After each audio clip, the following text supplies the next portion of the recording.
Bienvenidos a un nuevo episodio de Entre Capítulos. Mi nombre es María Masacat y hoy me encuentro aquí en Barcelona visitando la librería Documenta, la cual abrió sus puertas en 1975. Si nos ponemos a echar números, rápidamente veremos que este año es especial para ellos. Y es que están de celebración, cumplen ni más ni menos que 50 años. El invitado que nos acompaña hoy al Rincón del Librero es Eric. Estamos deseando que nos cuente sus vivencias en este oficio y también conocer sus hábitos lectores, porque al final del día un librero es un gran lector. Acompáñanos. Gracias por darnos este pequeño rato para dejarnos conocer mejor la librería Documenta y conocer mejor tu profesión.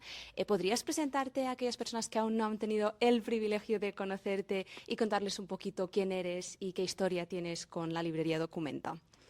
Bueno, yo soy Eric del Arco, acabo de hacer 50 años, hace 10 que soy librero aquí en la Documenta. Y la Documenta es una librería que ahora tiene ya también 50 años. En realidad la librería y yo nacimos con 4 días de diferencia. ¡Ostras! Y nació en enero del 75. Entré porque la librería necesitaba un cambio de local. El fundador y propietario, Josep Cots, también cumplía 65 años y tenía que buscar qué hacía, si cerraba o continuaba. Había un cambio de local por en medio. Él mismo decidió que quería intentar que la librería Documenta continuara en el futuro más allá del mismo. Hizo un proceso de selección y por circunstancias que tenía que explicar él, pero no puede porque no está aquí, está en Filipinas de vacaciones, pues me eligió a mí.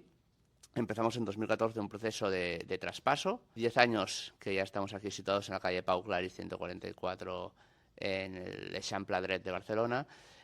Podemos decir que la Documenta pervive y que en realidad ha sido una experiencia muy gratificante para todos, para Josep, para mí y para la propia librería. Volviendo un poquito más atrás en el tiempo, nos gustaría conocer cómo nace esta pasión por los libros de tu parte, Eric. ¿Qué te lleva a empezar a amar la lectura y luego qué te lleva a también querer dedicarte a esta profesión? Yo nunca pensé que sería librero, no es una cosa que haya tenido... O sea, la vida te lleva por muchos caminos que no están previstos. Yo creo mucho en que si eres proactivo y aceptas los desafíos, ves un cartel por la calle y entras en un grupo de teatro sin haberlo pensado, o un día ves un artículo en la revista en Time Out y ves que buscan un librero y dices, ah, yo era cliente de Documenta ya antes, si no no hubiera sido probablemente ni candidato.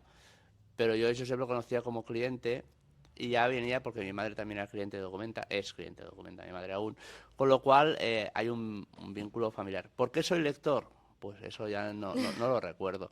Yo creo que eso es también otro factor que a veces olvidamos, ¿no? La lectura es una cosa que, como otros hobbies o otras cosas que nos dan gusto en la vida, un día lo pruebas y habrá gente que sabrá cuándo probó por primera vez la cerveza, sí, o simplemente cuándo comió la primera croqueta, pero probablemente no lo sabemos, ¿no? Un día sabemos que somos conscientes que nos gusta.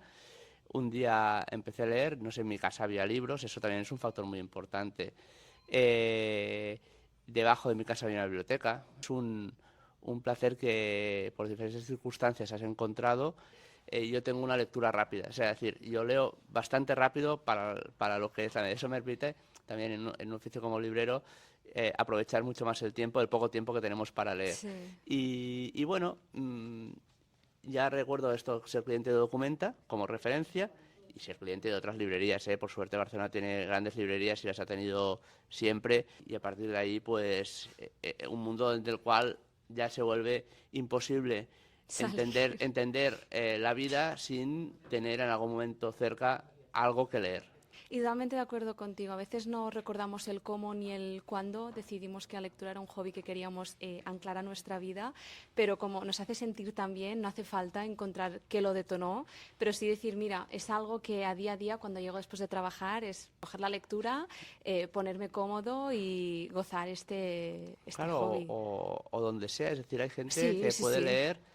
Teníamos un cliente aquí que compraba muchos libros. Y decíamos, pero este tío, ¿cómo lee tanto? Es imposible, o sea, nadie puede tener tanto tiempo. Hasta que un día, una de las librerías de la librería se fue, pues no sé, se iba a ver a su madre en el Ebra o una cosa así, y al parar en el peaje, el tío que está en la garita Era era él él, ostras. y podía leer porque estaba en la garita y entre cliente y cliente, en Sí, horas bajas o lo que fuera, cuando eran guardias de noche, claro, tenía todo el tiempo del mundo. Tengo otro cliente, como a él le gustaba leer, buscó un trabajo donde pudiera leer y era de guardia de seguridad en un parking. Claro, Oye, pues es, debería claro, plantearme un cambio de trabajo. es decir, si mi objetivo en la vida es leer sin parar, Hay que me busco un buscar. trabajo donde a lo mejor lo importante no es el sueldo, lo importante no es la motivación de a quién voy a conocer, porque no hay nadie, estoy solo, pero eso me permite leer por encima del resto de cosas, ¿no? Pues hablando un poquito de todo el tema del trabajo, tu experiencia como librero, Sí. Al final uno de los temas principales y a los que hacéis frente cada día es la atención al público, la atención al cliente.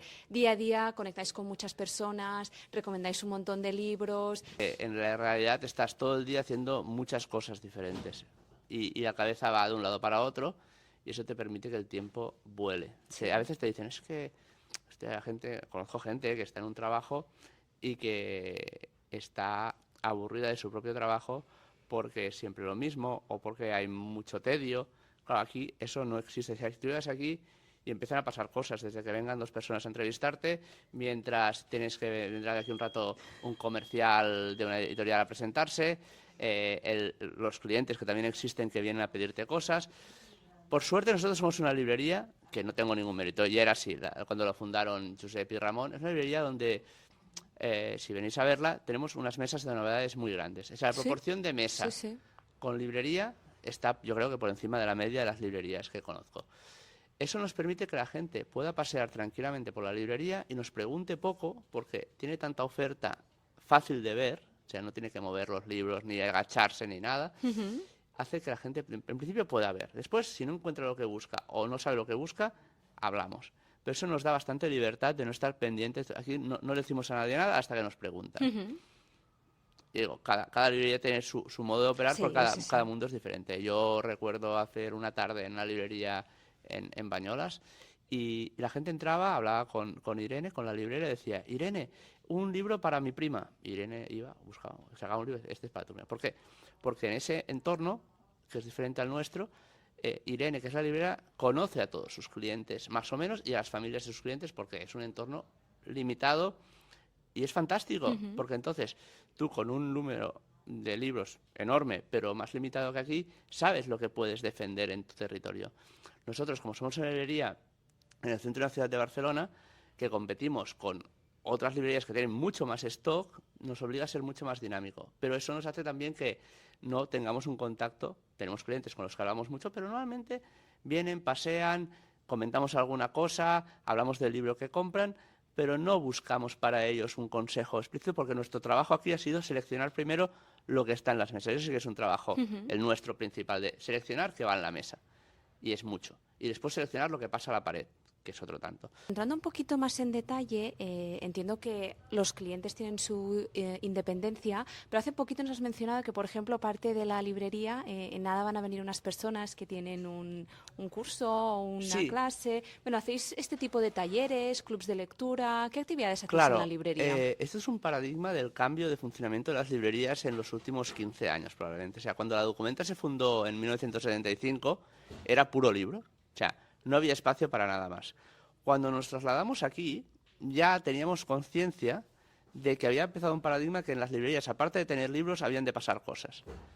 Y eso, si te fijas en la siguiente generación de librerías, que nacen hace 10, 15 años, una Caldés, que tiene un escenario, una ONA, que tiene un teatro casi. También estuvimos en la Mas Bernat y hacen La Mas Bernat tiene otro espacio, cenas, sí. Pero esas librerías que hemos nacido ya, o nos hemos trasladado en este último periodo de tiempo, ya hemos sido conscientes de que tenemos que tener un espacio donde pasen cosas. O sea, entonces, aquí en la librería Documenta, claro, tampoco podemos construir un auditorio muy grande, entonces tenemos un espacio donde caben bien 40 personas. Tenemos una serie de cursos que se hacen por las mañanas, por ejemplo, y algunas tardes, ciclos de conferencias. En un curso Viaje a Florencia, que es 6 sesiones de Florencia literaria, donde te explican pues quién vivió en Florencia, en qué época, dónde, relaciones y tal. Tenemos una serie de conferencias de cine, con 2 profesores universitarios que entablan un diálogo a la antigua usanza, 2 personas que hablan de cine y la gente que está de público puede participar. Pasan cosas, Pasan ahora cosas. sí. Pero que aparte pasan cosas. de eso tenemos las presentaciones,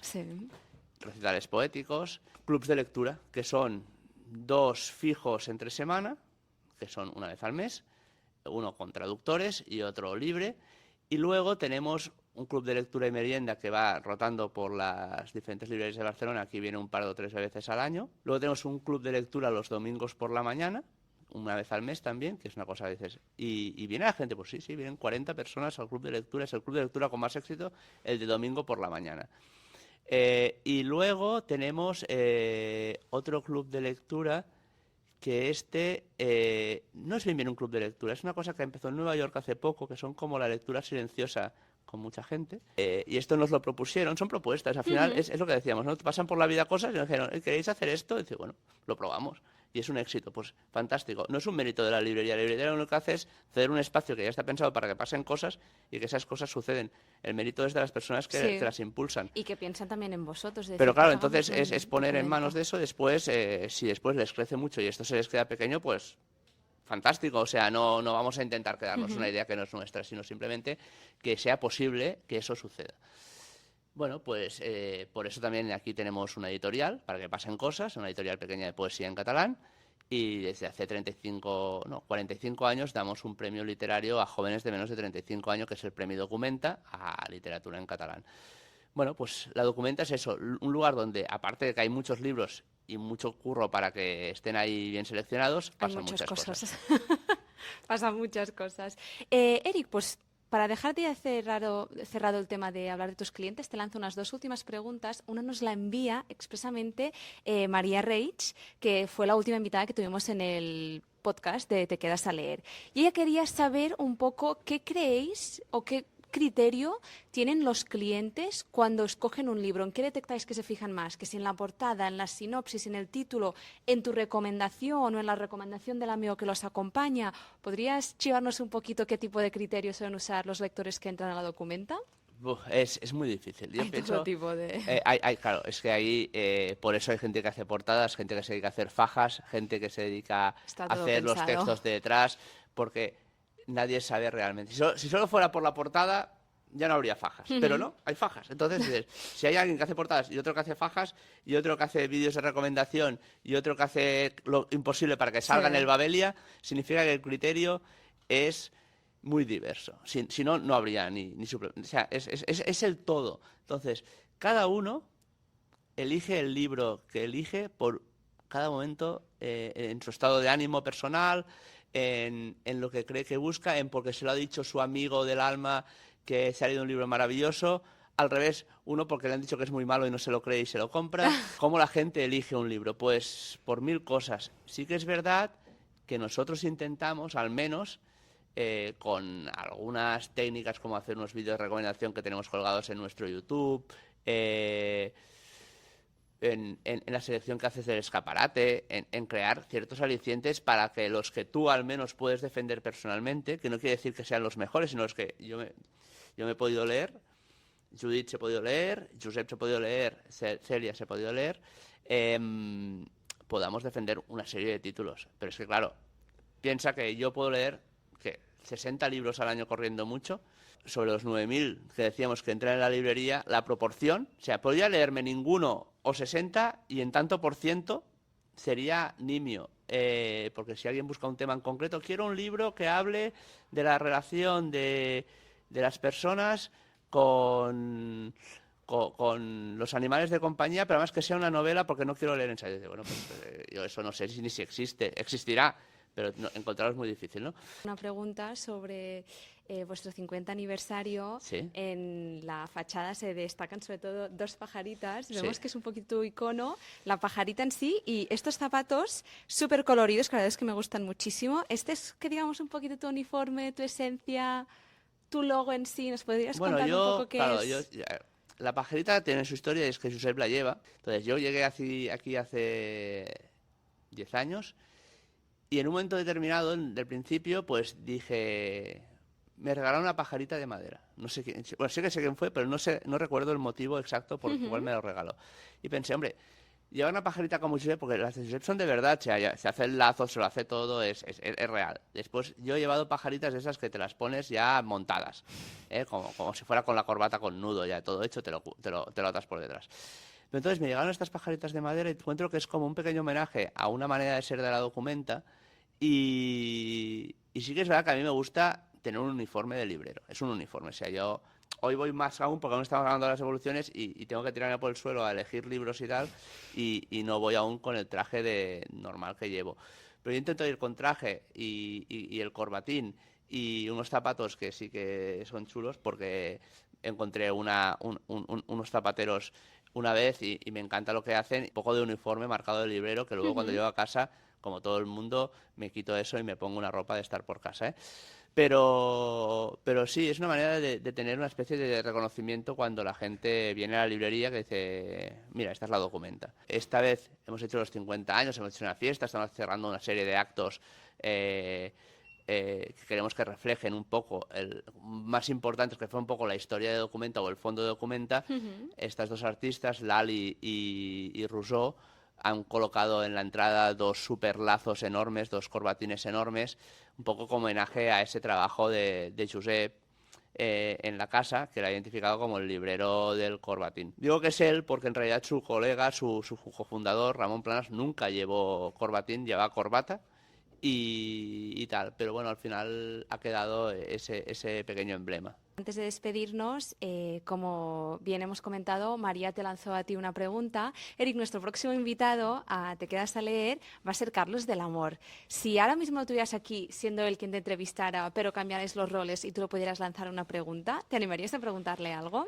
Carlos del Amor, a un escritor, siempre me queda la duda, es cuando acabas de hacer un libro que te ha funcionado bien, que ha tirado adelante, que ha llegado, dice, ¿con qué fuerza afrontas el siguiente? ¿Con más fuerza que miedo? ¿Con más miedo que fuerza? ¿Dónde está esa inquietud de decir, ¿lo podré volver a hacer o no? ¿Y conseguiré volver a interesar a la gente o no? Y esa cosa que cada persona nos dirá una respuesta diferente, por eso son diferentes, él cómo lo afronta, ¿no? Después del éxito, ¿qué viene? Ya. Oye, pues me parece una gran pregunta, Eric, la verdad.